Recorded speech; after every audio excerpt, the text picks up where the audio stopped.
A ver, les voy a compartir ahora.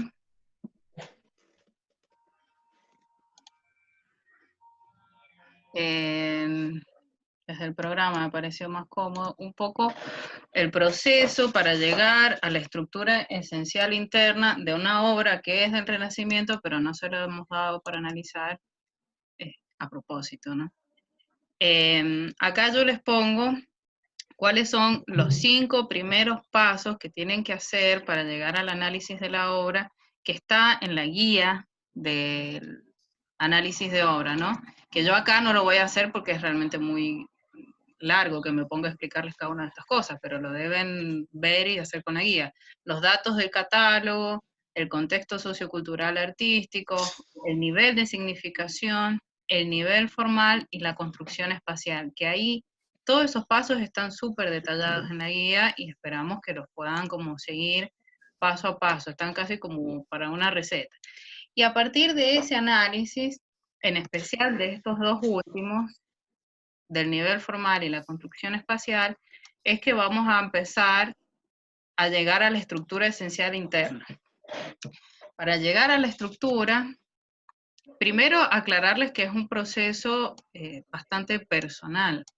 Difícilmente encontremos dos estructuras exactamente iguales. Yo acá hice un pequeño análisis compositivo en el cual tracé, por ejemplo, el centro visual, que el centro no tiene nada que ver con dividir el cuadro a la mitad.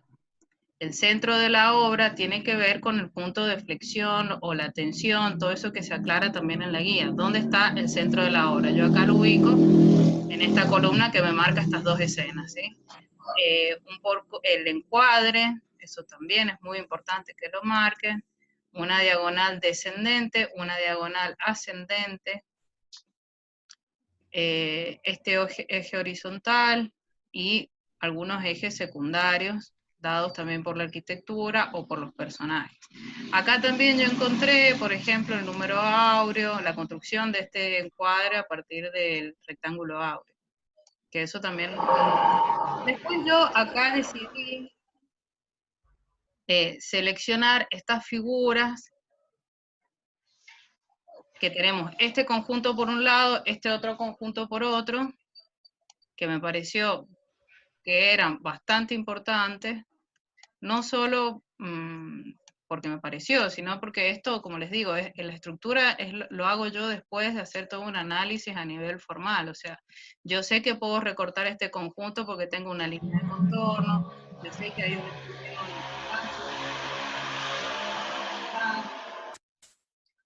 espacio, sé que el cuadro se llama La flagelación de Cristo, entonces, y acá atrás está siendo flagelado Cristo. Entonces, tampoco puedo descartar esa escena. Otra cosa que rescato es la arquitectura, porque es la que me da la espacialidad en este momento. Entonces, decido quedarme con estos elementos y bueno, le borré acá al fondo para que vean que con estos elementos yo decido que puedo armar la estructura de mi obra. Y, por ejemplo, llegué a esta solución a través de planos de color, en escala de grises, marcando como la importancia, la lejanía. Acá, por ejemplo, hay otra manera de resolver la estructura, que es con una línea más suelta, marcando tal vez los rasgos de tectónica de estos personajes. Acá hay otra manera de resolver la estructura a través de líneas rectas o círculos, óvalos, etc. De alguna manera, yo esta imagen después se las voy a compartir también, pero la idea de esto es también que puedan ver que no hay una sola manera de resolver la estructura. Bien, entonces ahí, Luz, encontramos la estructura esencial interna de la obra que estabas analizando, ¿verdad? Claro. Bien. Ahora, Ali. Yo quería sumar esto. Bien.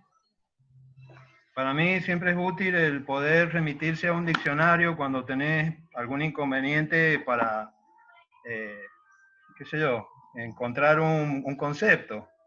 Entonces, estructura. ¿Qué nos dice el diccionario de qué es una estructura?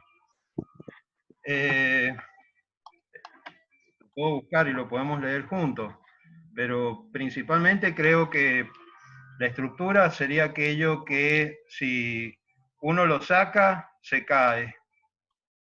La estructura es lo que sostiene. Un sistema que sostiene algo. Un sistema que sostiene. Podríamos, si nos remitimos a nuestro cuerpo, decir que es el esqueleto, pero en un insecto el esqueleto va por fuera. Entonces, si le sacás la cáscara al insecto, se cae. Si nos sacás el esqueleto a nosotros, nos caemos.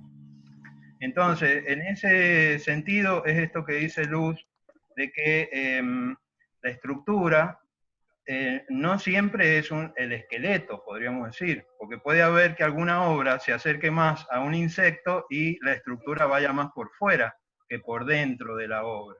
Entonces, hay un criterio que uno tiene que ir como desarrollando y acercándose a este problema de la estructura. Yo tengo los archivos escaneados de esto, pero no me va a costar ver cómo los comparto, pero yo se los pongo así. Sí, ahí se ve. ¿Se ve?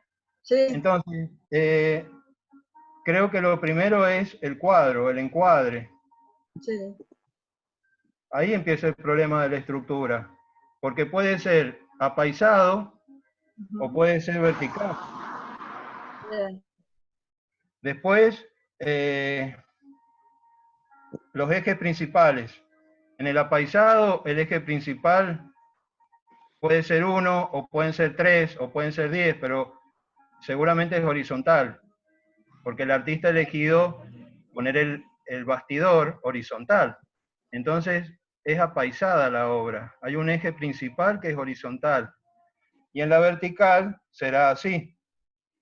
Sí. El artista ha decidido poner así la obra. Después tenemos estos. Sí. Que empiezan a ser ejes que son secundarios. Ejes, otros ejes que son horizontales, ejes que son verticales, como acá. Bien. Las diagonales. Y si encontrás figuras adentro, las diagonales de esas figuras, porque, como decía Luz recién, la proporción áurea. O sea, si vos acá en este trazás el cuadrado, ahí tenés diagonales. Sí. Acá tenés diagonales. Entonces empiezan a aparecer figuras. Y bueno, y esto que después empieza a encontrar luz, que son cuando ya tenés los ejes, empezás a ver las figuras. Entonces, en el caso de la obra que presenta luz, hay como una estructura muy fuerte, que es la que ocupa la arquitectura, y hay otra historia que se cuenta acá. En esta hay unos ejes que están marcados así, que son con los que se va a construir el edificio.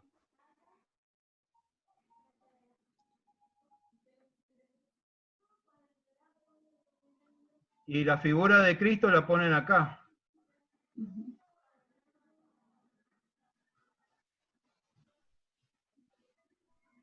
Bueno, entonces, hay un plan del artista.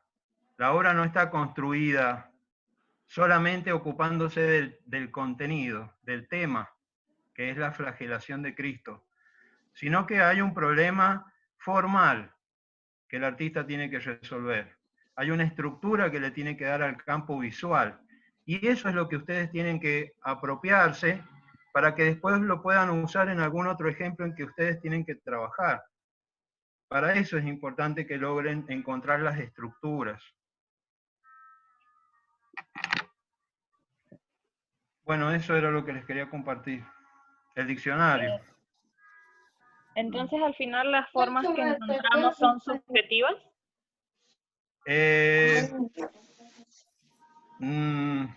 Anda para allá. Estoy en clase. Ahí hay alguien que se está conectando. No es tanto que sean subjetivas. Lo que entiendo yo es que vos imaginar, lo subjetivo sería esto, que vos imagines cómo el artista organizó el campo visual. Va a ser subjetivo porque no tenemos aquí ese dato, no lo tenemos, pero sí podemos hacer una ficción de eso que es una crítica, ¿no es cierto? Entonces podemos decir, para mí que este artista Piero de la Francesca primero partió el cuadro por acá, después lo partió por acá, después hizo esto, aquello. Entonces son interpretaciones. Me da miedo eso de subjetivo porque tal vez se puede llegar a pensar en una historia que está construida de subjetividades.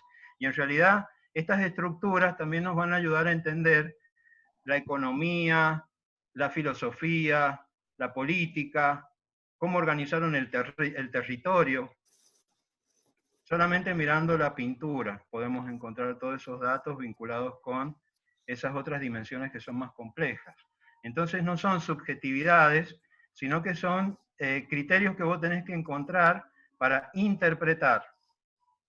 ¿De qué manera el artista habrá tenido un plan para organizar ese relato? ¿Se entiende, Tamara? Perdona. Dale, cerrá. ¿Se entendió? Sí, sí. Muchas gracias. Bueno. Yo quería aportar de que para llegar a la solución de la estructura, de alguna manera es inevitable no hablar de los análisis previos.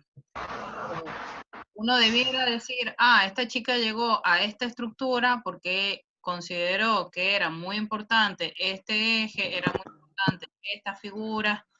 Ese análisis personal que les pedimos que hagan tiene que estar como fundado en todo el análisis previo, digamos.